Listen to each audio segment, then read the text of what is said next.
హన్మకొండ జిల్లా భీమదేవరపల్లి మండలం ముల్కనూరు ప్రజాపాలన గ్రామ సభలో 2 లక్షల రుణమాఫీ చేయాలంటూ రైతులు నిరసన చేపట్టారు. దీంతో పోలీసులు కలగజేసుకుని నిరసన తెలుపుతున్నటువంటి రైతులను అడ్డుకున్నారు.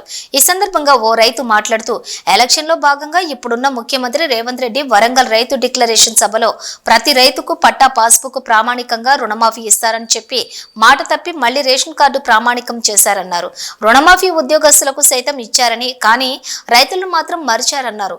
ముఖ్యమంత్రి మంత్రులు 100% రుణమాఫీ జరిగిందని అంటున్నారని దేన్ని ప్రామాణికంగా తీసుకుని అంటున్నారని ప్రశ్నించారు. ముల్కనూరు గ్రామంలోని 300 మంది పైగా రైతులకు రుణమాఫీ జరగలేదన్నారు. ఇప్పటికైనా ప్రభుత్వం స్పందించి రుణమాఫీ రాని రైతులకు వెంటనే రుణమాఫీ అందజేయాలని కోరారు.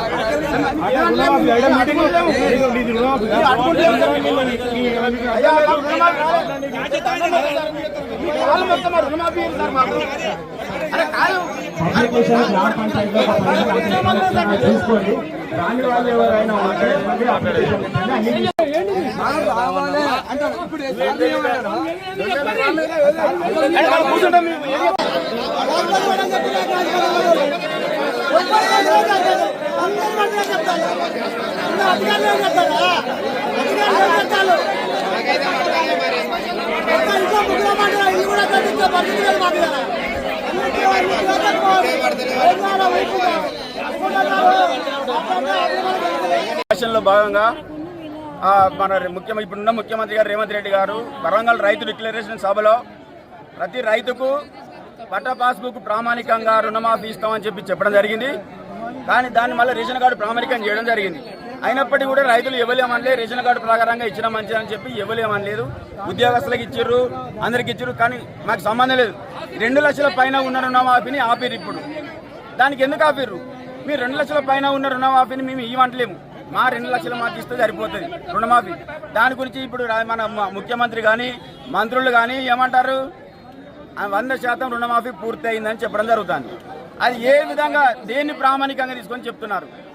మా ఊళ్ళో దాదాపు ఒక ముల్కనూరు ఊళ్ళోనే 300 మంది మాకు ఇక్కడ 2 లక్షల పైన ఉన్న రుణమాఫీ వాళ్ళు ఉన్నారు ఇక్కడ. కాబట్టి మాకు రుణమాఫీ చేయాలి కంపల్సరీ. ప్రభుత్వం తక్షణమే స్పందించి ముఖ్యమంత్రి గారు గౌరవ మంత్రులు అందరూ మాకు 2 లక్షల పైన ఉన్న రుణమాఫీ మాకు మీద అవసరం లేదు. దయచేసి దండం పెడతాం, మా రైతులు అందరూ ఉన్నాము, మాకు పైన అవసరం లేదు. అవే 2 లక్షలు అందరితో పాటు మాకు ఇస్తే సరిపోతుంది, అంతే, ఏం లేదు. దాన్ని మేము ఎందుకు అడుగుతున్నామంటే గౌరవ ముఖ్యమంత్రి గారు ఊళ్ళల్లో ఏమవుతుందంటే 100% రుణమాఫీ పూర్తయింది, 100% రుణమాఫీ పూర్తయింది కాబట్టి రుణమాఫీ పూర్తయినట్లే అని చెప్పడం జరిగింది.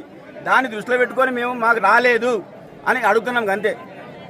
మేము ఇక్కడ దౌర్జన్యానికి రాలేదు, మీ ఇక్కడ నుల్లి వేయడానికి రాలేదు. కాకపోతే ఈ విషయాన్ని అందరి మధ్యలో మీ ముందుకు తీసుకురావాలని చెప్పడం జరిగింది అంతే.